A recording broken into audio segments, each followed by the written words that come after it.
From CBS News headquarters in New York, this is the CBS Evening News with Roger Mudd substituting for Walter Cronkite, and Eric Severide in Washington, Peter Kalischer in Paris, Marvin Kalb at the State Department, Robert Barr in Peoria, Illinois, Richard Threlkeld in Oakland, California, Robert Shackney in Buenos Aires, Argentina, and John Sheehan in Frankfurt, West Germany. Good evening. Israel and Syria fought it out today along the Golan Heights ceasefire line in some of the heaviest combat in more than 2 years.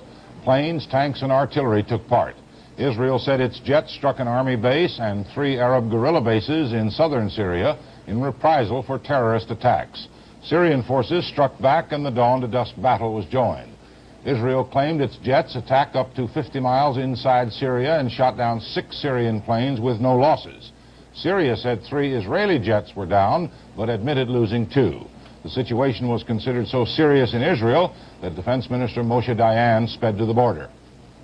Henry Kissinger lunched leisurely today in a fashionable Paris restaurant, then fortified by calf's liver and bacon. The president's right-hand man led a pack of newsmen on a chase to the suburbs, where he began another day of private but no longer secret peace talks. Peter Kalischer reports. There was nothing secret anymore about the meetings between Henry Kissinger and Le Duc Tho, except what they were talking about. A gallery of newsmen greeted them here on the second day at this once secluded villa of Gif-sur-Yvette, making it the most publicized hideout in France. The meeting began at 3 in the afternoon, with the Vietnamese arriving first. Xuan Thuy, the nominal head of the Hanoi peace delegation, waved to newsmen. Le Duc Tho, the boss, entered without acknowledging the banks of cameras across the street. There was a surprise when the Americans arrived. Kissinger had exchanged yesterday's white Mercedes for the American ambassador's black Cadillac limousine, which barely made it through the gates into the courtyard. For 4.5 hours, including a conference break, the two sides grappled with the obstacles that stand in the way of peace. Kissinger must overcome Hanoi's resistance to some stiff objections to the draft peace agreement raised by Saigon. Although he is scheduled to fly to Brussels to meet with President Suharto of Indonesia, Kissinger is expected to be on hand again tomorrow afternoon for meeting number 3. Peter Kalischer, CBS News, Gif-sur-Yvette, outside Paris. Kissinger will talk with Suharto about Indonesian participation in supervising a ceasefire. Indonesia is one of 4 countries now scheduled to oversee one, but problems have cropped up, and Marvin Kalb reports from the State Department. There is a strong sense here the administration's effort to pull together an international force on Vietnam has run into bad trouble. It now seems unlikely a force of 5,000 troops from 4 countries can be sent to Vietnam before a ceasefire goes into effect. That was the administration's aim. But in recent days, Hanoi has attacked Indonesia, one of the 4 countries, allegedly for her pro-American bias. Hanoi implying Indonesia is unacceptable. This problem is apparently so important that Kissinger is interrupting his Paris talks to confer urgently with the Indonesian president. Canada is another problem. Her foreign minister told Secretary of State Rogers yesterday that after the recent elections in Canada, a weakened Prime Minister Trudeau is having second thoughts about sending Canadian troops to Vietnam. Finally, Hungary and Poland, the other 2 supervisory powers, are reluctantly willing to proceed, but only after a ceasefire is arranged. Marvin Kalb, CBS News, the State Department.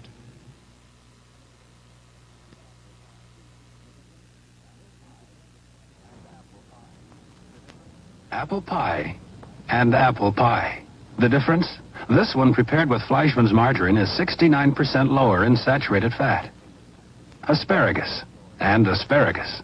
This one with Fleischmann's is 68% lower in saturated fat. The difference is using Fleischmann's instead of butter to make many foods lower in saturated fat. High in liquid corn oil. It's low in saturated fat. Fleischmann's makes sensible eating delicious. Bank AmeriCard. Think of it as money. Money for everyday things. Money for special occasions. Money that can save you money. And money that gets you where you want to go. Bank AmeriCard. It's money in a more versatile form.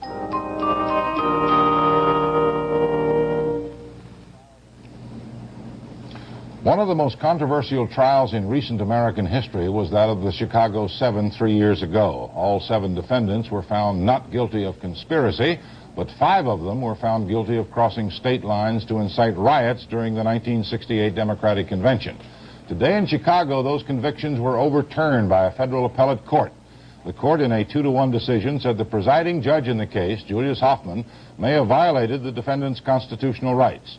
Today's ruling said Hoffman made several types of mistakes and criticized what it called his deprecatory and antagonistic attitude toward the defense.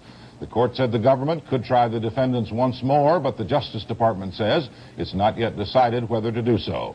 We have reactions to today's court decision from defense lawyer William Kunstler and 2 of the defendants whose convictions were overturned.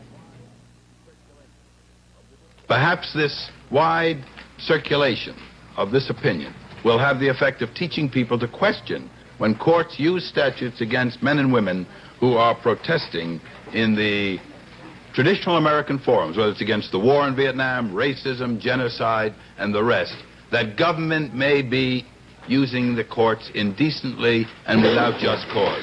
I have to say that my feelings on hearing this verdict are very mixed.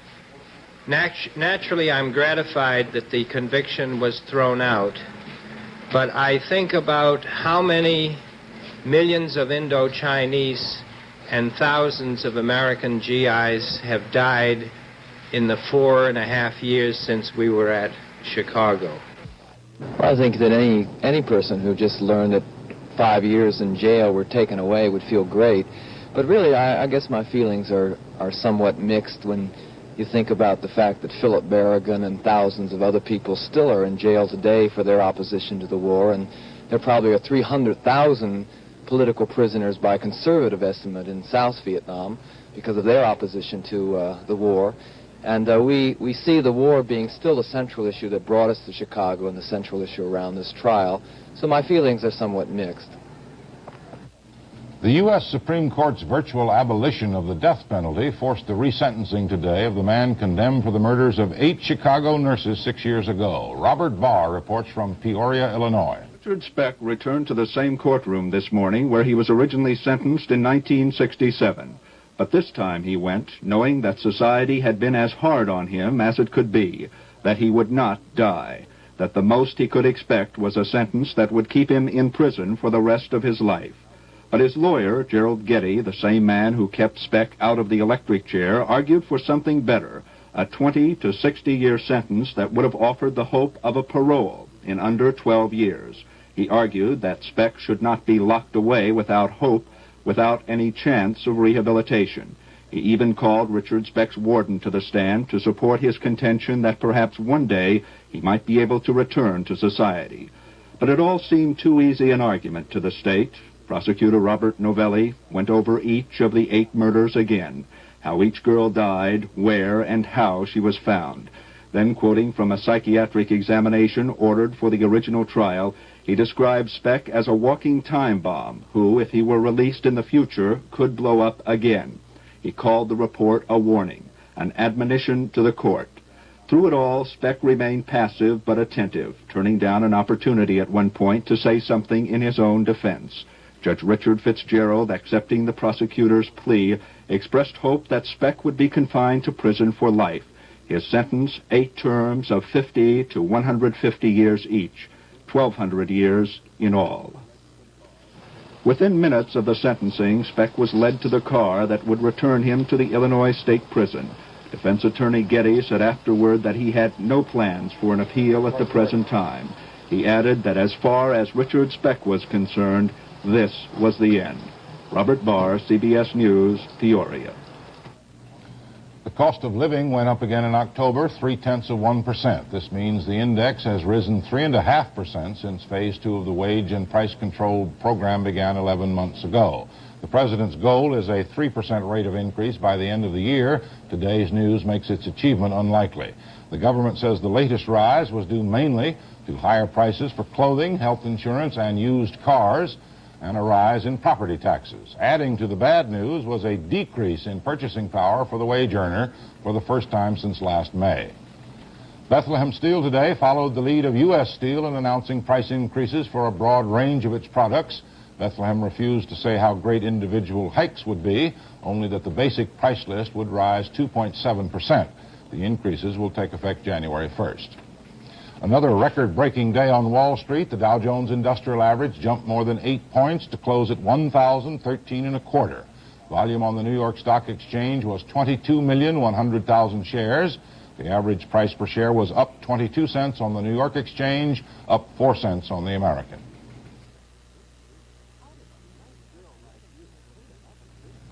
How does a nice girl like you clean an oven this dirty? With Easy Off, the oven cleaner with 33% more power cleaner than this other popular foam spray. On warm oven sides, compare Easy Off here, the other spray here. Minutes later, wipe. Look how much grease the other spray left. But look how sparkling clean the Easy Off side is. 33% more power cleaner, warm ovens or cold. Regular or new Easy Off with lemon scent.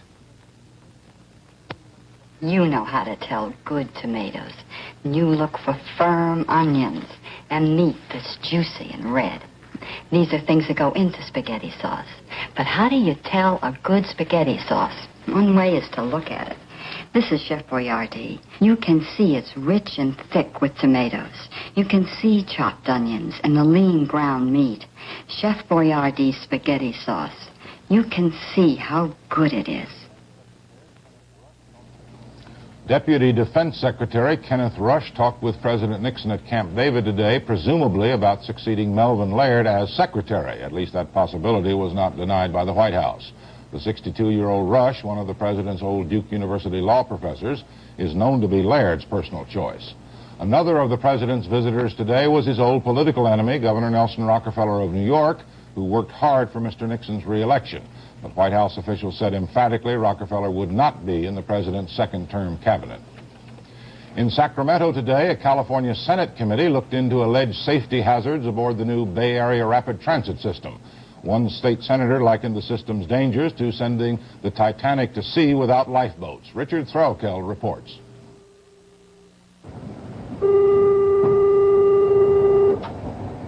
The Bayfair Station. Please watch your step. When the $1.5 billion Bay Area Rapid Transit System opened for business in September, it was ballyhooed as the biggest advancement in modern, safe mass transit in this country in 70 years. But lately, the people who ride BART, the taxpayers who paid for it, and a lot of public officials are beginning to wonder if they got their money's worth. We were assured that it would be a safe system from an engineering standpoint. In this report, I find very shocking the indication that it is really not safe. The report in question, prepared by analysts for the state legislature, accused BART of haphazard administration and spendthrift contracting. But the report's most shocking revelation was that BART's supposedly fail-safe computerized train control system is not fail-safe after all. The computer stops and starts the trains, but the computer cannot always tell if there's another train stopped on the tracks ahead. So BART has had to resort to human beings, station attendants who telephone each other to make sure that when the computer says the track is clear, it really is. 103 southbound. 1009. That's 103 southbound. Thank you. In fact, the automatic control system wasn't even tested before BART bought it. Now, they're testing as they go along. Everything about BART is new. You could also say, how could you get a contract to put people on the moon without having tested it? We've gone through the same kind of development, research, state-of-the-art advancement. So many of the things we have done have never been tested before because we are advancing the state-of-the-art literally by light years in the field of public transportation. The report probably wouldn't have caused so much fuss except that BART's recent performance record seems to have proved out some of the criticisms. There have been several minor accidents since BART started running, and one major one. A car full of passengers got to the end of the line and just kept right on going, injuring 5 people. BART will have to iron out the bugs in the computer before extending service into San Francisco. And San Franciscans are wondering when, or if, that will be. The taxpayers of San Francisco, which I represent, for example, are paying an extra sales tax for BART, and now there is an indication that BART may not be able to come into San Francisco unless some major changes are made. So I don't know where we go from here, but I think this calls for a very serious explanation on the part of the BART officials. I think it's up to them to explain what has occurred and what they plan to do, because I think now the obligation is up to them. General Manager Stokes still promises fail-safe service to San Francisco by next September, right on time. The only crisis he's worried about is the crisis of confidence. The only terrible thing is that if enough people in public position keep saying it's unsafe, somewhere along the line, some members of the public are going to begin to think this, and it's just not the case. Despite all the promises and press releases, BART has yet to prove it's as safe and dependable as the rest of its old-fashioned competitors. It may be that this most modern of rapid transit systems started off just a bit too rapidly. Richard Threlkeld, CBS News, Oakland.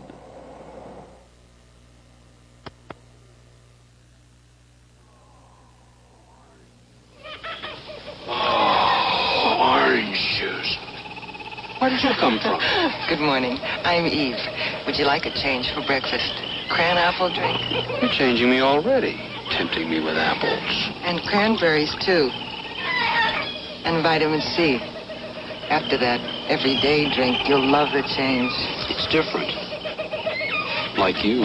Ocean Spray Cran Apple, a different creation for breakfast. When I left the city to start a ski shop up here in the country, I thought life would be nice and simple. But when I needed to buy life insurance, all my money was tied up in the business.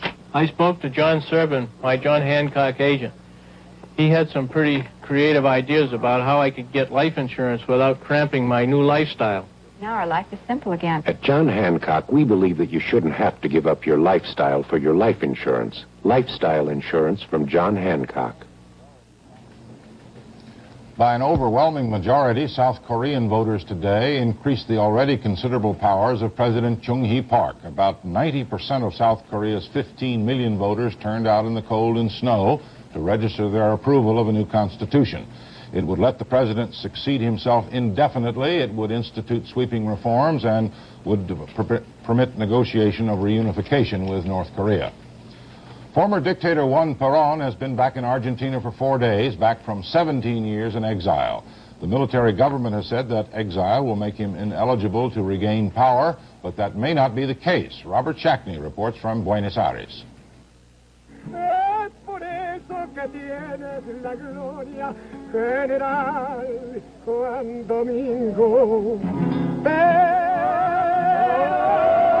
A gaucho from the Argentine Pampas sings the praises of Juan Perón. And Juan Perón still makes his occasional appearances at the third-floor window to salute and wave to the people who've come to see him. Only now the crowds outside his residence are small, no more than a few hundred at a time. Police have orders to keep the upper-middle-class neighborhood from being further disturbed. People may still come to look, but not in any great number. The big crowd assembled yesterday outside a nearby restaurant, where Juan Perón was to hold his first major political meeting, a private one, with the leaders of all of Argentina's principal civilian political parties. It was Perón's first serious political move to try to win the support and cooperation of rival political leaders. The non-Peronist politicians came in the hope of finding some arrangement with Perón for this country's difficult transition from government by military coup to government by legal election. In the early hours of this morning, Perón and the 61 politicians with him made their public appearance. If nothing else, Perón was trying to demonstrate he wasn't a tired old man ready to retire, that he was or was trying to be the active leader of his own movement. For all the cheering, nobody learned if very much was accomplished. There had been, Perón told the crowd, points of agreement among the parties, but he didn't specify what these points were. It is known, although Perón never mentioned it, that his party had proposed changes in the electoral law, significant changes that would have the effect of letting Perón run for president. Would he run? He hasn't said. The armed forces would like him to retire and name his successor. Perón shows no sign of planning to do that. He's keeping his options open. Robert Shackney, CBS News, Buenos Aires. The Vietnam peace talks in Paris are attracting the headlines, but there are also some other signs of movement toward world peace. Here is Eric Severide's analysis. This is Thanksgiving week, and among the things deserving at least tentative thanks is something intangible, a drift, a tendency, hopefully a true turning of the historical cycle. The Mideast still boils a bit, but Vietnam is simmering down. The second round of Soviet-American talks on limiting doomsday weapons opens today. Ambassadors of many nations meet tomorrow to start talking about the overall European Security Conference that the Soviets have long argued for. In 2 months, Western Alliance people and East European Alliance people will start talking directly about mutual reduction of forces in the heart of Europe. All this justifies a speculation that the world finally is coming into a true period of cold peace. Cold War meant that the big nations talked as if they were at war, but never actually went to war. Cold peace would mean that they will talk as if they were at peace with each other, even if they don't formally declare peace. And that would be a great step in such a dangerous world. Two things seem to be happening with big countries, including this one, Russia, China, Britain, Germany. They are turning more of their energies to their severe domestic problems, and their inescapable preoccupation with each other shows symptoms of shifting to a new level, beyond the level of pure power military considerations, toward the level of trade, investments, economic growth, new international financial machinery. The problems at this level are immensely complex, but by any comparison, these are happy problems. They constitute what ought to be the world's normal business. It is still a power world, but economic power is becoming about as vital as military power, because military power, save among small nations, is virtually stymied. There exists no real signs today that any big power wants to cross another's borders, that any one of them will take any serious risk of confrontation, many signs that all of them will resist serious entanglement in small power regional quarrels. As East-West confrontation dims away, what can arise is what has been called the North-South confrontation. That is, the industrialized Northern Hemisphere confronting the economic needs and demands of the far poorer Southern Hemisphere. The question now seems to be whether this will take place on a universal basis or a regional basis, Europe working with Africa, Japan with South Asia, the U.S. with Latin America. Better for the long run, no doubt, if it's universal, but either way, this will be a lot happier and more creative confrontation than the one we've lived with for a generation. Much heartburn, common indigestion, stuffiness are often caused by gas bubbles trapped in your stomach as simulated here. Plain antacids alone can't dissolve bubbles. Digel can. Digel combines antacids plus simethicone, unique anti-gas ingredient recommended by many doctors. Digel breaks up, dissolves bubbles away, heartburn, pressure go fast. Digel relieves both excess acid and gas. For more complete relief, take Digel. You can add a lot of excitement to Pontiac's compact Ventura this year and still keep it low priced. You can get it in the new hatchback model, with the kind of load space you might expect in a station wagon. You can order bucket seats in 3 new Ventura custom models. And you can order the sporty Sprint version that includes its own distinctive front-end styling. Isn't it amazing what you and your Pontiac dealer can do with our new Ventura and still keep it low-priced? Thousands of Indians expelled in recent months from Africa face serious problems of readjustment, but none perhaps so severe as does a small group stranded in Germany, apparently unwanted everywhere it turns. John Sheehan has the story from Frankfurt. Airports like this one at Frankfurt were designed to serve a purpose, to speed you on your way when you're coming and going. But how would you like to live in an airport, say for 3 months or more? That's what 9 British citizens have been doing here. England doesn't want them because their ancestors came from India. They are 9 people without a country, 8 men and a girl, aged 21 to 28. They come from Kenya, Tanzania, and Uganda, where Asians, especially those with British passports, are not welcome. But they're not welcome in Britain either. For about a week last August, the 9 travelers were shunted around from Amsterdam to Paris to New Delhi, where the Indian government refused to let them in. They wound up on a Lufthansa plane bound for Frankfurt. German authorities refused to let them through the passport control. They stayed in the transit lounge for a month until their money ran out and they were suffering from malnutrition. Finally, the airport administration put them up in 2 bare rooms on the 5th floor of the terminal. They find small satisfaction in the fact that they may have set a world record of sorts by living in an airport for more than 100 days. We talked with Babu Patel, who has a Bachelor of Science degree in chemistry and botany. Yes, we have been in contact with British Embassy at Frankfurt. We have written to them, and they have replied to us, but they are in no way helpful to us. The 9 lost people while away the time, caught between the slowly turning and unfeeling wheels of bureaucracy. Out there is Germany, where the Ministry of Interior has now made its final decision that they may not enter. British authorities take the attitude that lots of subjects of the Queen want to get into England, and that this group was just trying to bypass the waiting list. In fact, 2 of them have been on that waiting list for more than 3 years. In short, if no other country will let them in, let them stay at the airport. Pramila Patel has a master's degree in business administration, but no place to use it. How do you wash your clothes? We wash our clothes during night time when offices are closed in toilet basins. And how do you take a bath? Bath we take in a clinic bathroom. We talked with Dr. Joachim Kessler of the Frankfurt Airport Legal Department. Sorry, I fear that they must return to India, to New Delhi, where they came from. And if the Indians don't accept them there? Perhaps the Indians will be forced to do. The fact remains that the unwanted airport residents are not citizens of India and have no desire to go there.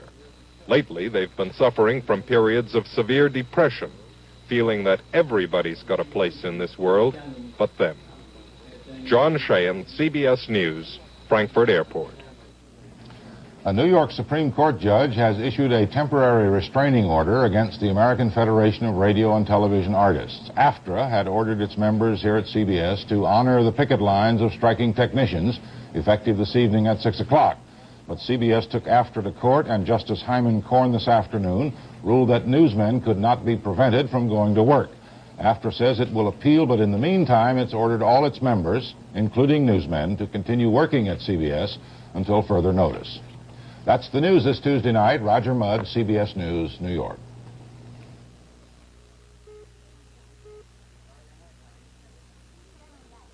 Sorry I'm late, honey. Okay. Sit down and relax. I'll fix your dinner. How do you do it? You work all day, you cook dinner for the kids, and now me, and look at you. You're incredible. Well, I take care of myself.